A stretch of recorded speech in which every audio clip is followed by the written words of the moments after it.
এই মামা যাবেন? যাও। তুমি হ্যাঁ মই। তুমি রিক্সা চালাও? আবার মনে কি বলতে আছে, মুই তো ছোটবেলার থেকে রিক্সা চালাই। আপনার কোনো সমস্যা? এই খবরদার আমার সাথে ফাইজলামি করবে না। তুমি যে রিক্সা চালাও সেটা আমাকে বিয়ের আগে বলো নাই কেন? মুই আপনার কেন বলবো? আপনি কেডা? আমি কেডা মানে আমি তোমার বউ। আপনার চেহারা, চোখ, হাত, পা, গাল, গলা সবকিছু হুবহু আমার স্বামী সবুজের মতো। ম্যাডাম হয়েছে কি, এই দুনিয়াত এক চেহারা 7 জন মানুষ আসছে, এর লিগেই আপনার স্বামীর সাথে মোর চেহারা মিলে গেছে, কিন্তু মুই আপনার স্বামী না।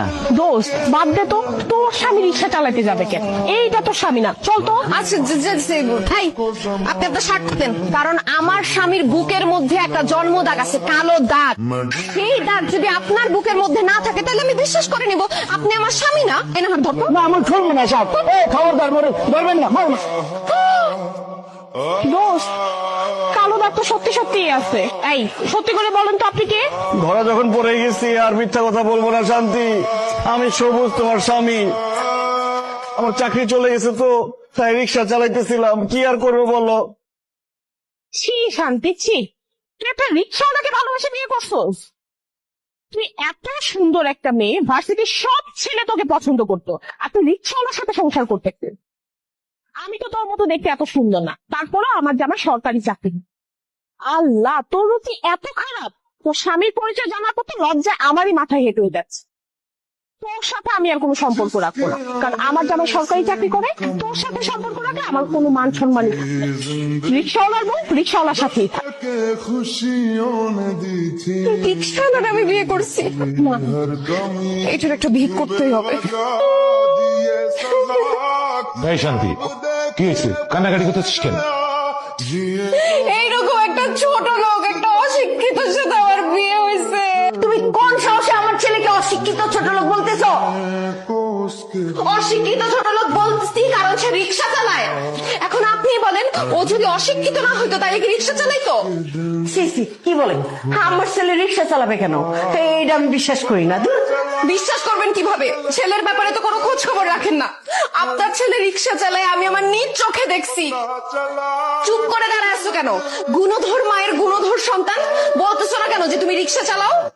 হ্যাঁ বাবা, শান্তি ঠিক কথাই বলেছে, আমি রিক্সা চালাইছি। এবার আমার কথা বিশ্বাস হলো তো শাশুড়ি আম্মা যে আপনার ছেলে রিক্সা চালায়?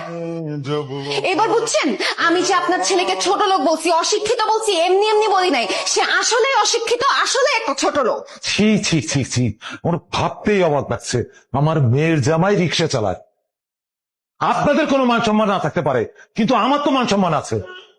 বাইরে যদি জানাজানি হয়ে যায় যে আমার মেয়ের জামাই রিক্সা চালায়, তাহলে আমার মান সম্মান কিছুই তো থাকবে না, আমি মুখ দেখাতে পারবো না। শান্তি, এই জন্যই আমি তোকে বলেছিলাম প্রেম করে বিয়ে করিস না, কিন্তু তুই তো আমার কথা শুনলি না।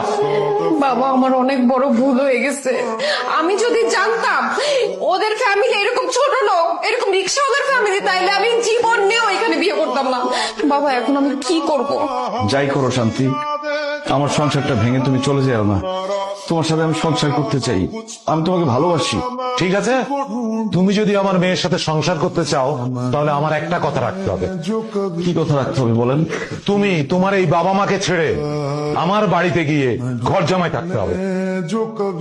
অসম্ভব। আমার ছেলে আমার কলিজার টুকরা, আমার বুকের ধন। আমার ছেলে এই বাড়িতে আম করে কোনো হানে থাকবো না। ঘর জামাই যাওয়ার তো প্রশ্নই ওঠে না। আল্লাহ দোহাই, বিয়ে সাহেব এই কথা বলবেন না প্লিজ। সবুজ, আমার বাবা যা বলছে তুমি এখন সেটা করবা। তুমি এখন আমাদের বাসায় যাবা, আমাদের বাসায় ঘর জামাই হয়ে থাকবা। অসম্ভব। প্রয়োজন পড়লে আমার ছেলেরে আমি ভিক্ষা করে খাওয়াবো, তাও আমার ছেলে আম করে চাইলে কোথাও যাইবো না। আমার ছেলেরে আমি যাইতে দিবই না। সবুজ, তুমি এখন বলো কি করবে? তুমি কি আমার সাথে আমাদের বাড়িতে গিয়ে ঘর জামাই থাকবে, নাকি তোমার বাবা মার সাথে থাকবে? সবুজ চুপ করে আসিস কেন?